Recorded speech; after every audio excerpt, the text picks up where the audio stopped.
Dominus vobiscum.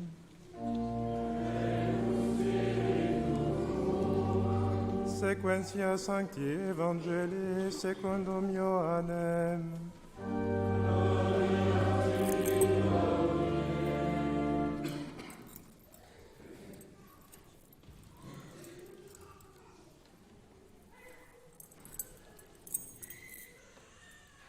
En ce temps-là, Jésus s'en alla de l'autre côté de la mer de Galilée, qui est la mer de Tibériade. Une foule nombreuse le suivait parce qu'on voyait les signes qu'il accomplissait sur les malades. Jésus gravit la montagne, et là, il était assis avec ses disciples. Or, la Pâque, la fête des Juifs, était proche. Levant alors les yeux et voyant qu'une foule nombreuse venait à lui, Jésus dit à Philippe: « Où allons-nous acheter des pains pour qu'ils aient à manger ?» Il disait cela afin de le mettre à l'épreuve. Pour lui, il savait ce qu'il allait faire. Philippe lui répondit: « 200 deniers de pain ne suffiraient pas pour que chacun en reçoive un peu. » Un de ses disciples, André, le frère de Simon-Pierre, lui dit: « Il y a ici un jeune garçon qui a 5 pains d'orge et 2 poissons. Mais qu'est-ce que cela pour tant de monde ?» Jésus dit: « Faites-les asseoir. » Il y avait beaucoup d'herbe en cet endroit. Les hommes s'assirent donc au nombre d'environ 5000. Alors Jésus prit les pains et après avoir rendu grâce, il les distribua à ceux qui étaient assis. Et de même du poisson, autant qu'ils en voulaient. Quand ils furent rassasiés, il dit à ses disciples: « Ramassez les morceaux qui restent, afin que rien ne soit perdu. » Ils les ramassèrent donc, et ils remplirent 12 paniers avec les morceaux qui restaient des 5 pains d'orge, une fois qu'ils en eurent mangé. Voyant le signe que Jésus venait d'accomplir, les gens disaient: « C'est vraiment lui, le prophète, celui qui doit venir dans le monde. » Alors Jésus, comprenant qu'ils allaient venir l'enlever pour le faire roi, se retira de nouveau dans la montagne tout seul.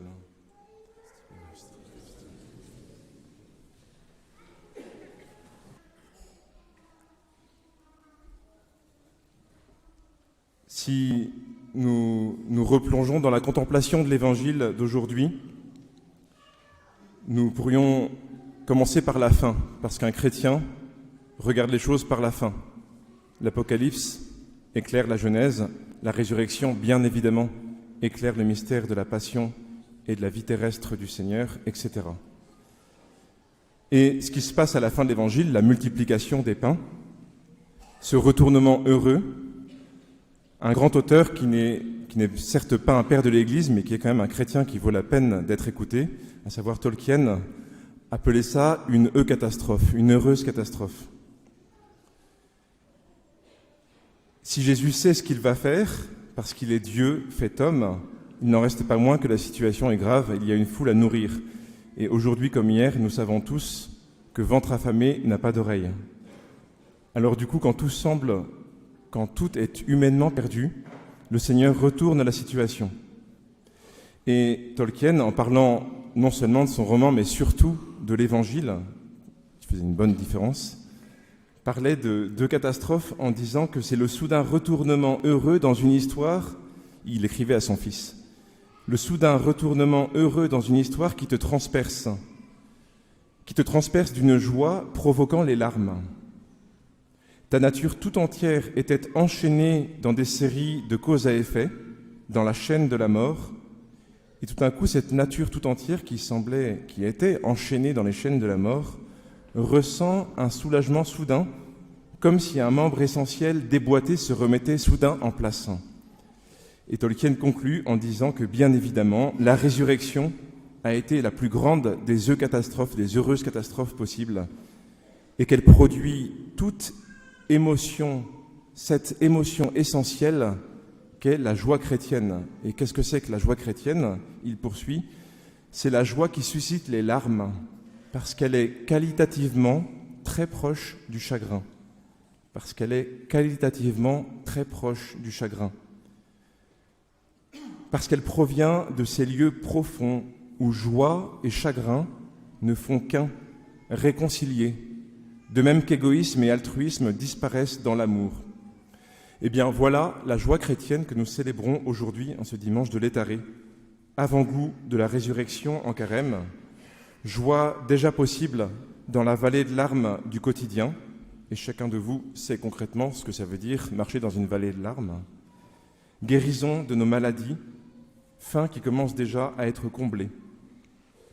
Parce que la foule qui est venue en voyant les signes que Jésus, donc les miracles que Jésus faisait sur les malades, et attend d'être comblée, attend que sa faim soit comblée. Voilà ce que nous pouvons d'ores et déjà, dans le mystère de l'Eucharistie et au quotidien, vivre. Encore faut-il que nous soyons réellement affamés, comme cette foule. Parce que bien souvent, trop préoccupés d'être bien propres sur nous, d'arriver à Pâques le plus justement, le plus méritoirement possible, eh bien nous nous rendons peut-être plus compte que la voie royale, c'est de montrer sans aucun respect humain toutes nos maladies au Seigneur, de lui crier notre faim. C'est la raison du temps que nous prenons pour chanter le Kyrie eleison au début de la messe. Et je ne sais pas si vous y avez fait attention, mais la majorité des introïtes sont donc tirés des psaumes et sont des supplications. Nous commençons la messe par la supplication.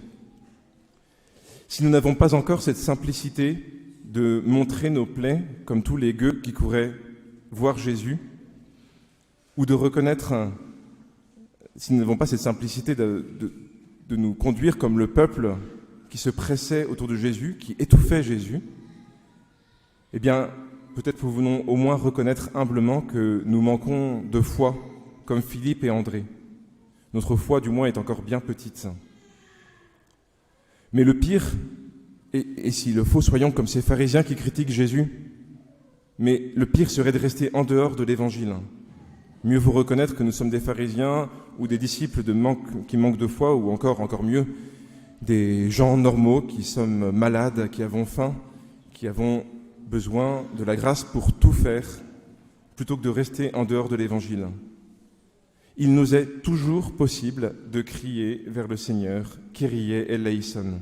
Et c'est sans doute la meilleure des prières possibles parce que c'est la plus vraie. Du coup, ne craignons pas d'en avoir le cœur brisé. Ne craignons pas, parce que nous y arrivons, d'entrer réellement, existentiellement pourrait-on dire, dans la passion du Seigneur. Ne craignons pas de suivre pas à pas le Seigneur dans sa passion. Il y a un tableau représentant Saint François qui marche derrière Jésus avec la croix, et qui est évidemment la même croix. Je ne sais plus de qui est ce tableau, mais on comprend que la croix que porte Saint François est la même que Jésus. Et c'est volontaire, c'est pour dire que François a suivi Jésus jusqu'à être identifié par les stigmates à la passion du Seigneur. Eh bien, ne craignons pas, nous ne serons probablement pas stigmatisés corporellement, mais ne craignons pas d'arriver à ce point où tout semble perdu. Ne craignons pas d'en mourir, parce qu'il est la guérison, il est la nourriture, il est la vie.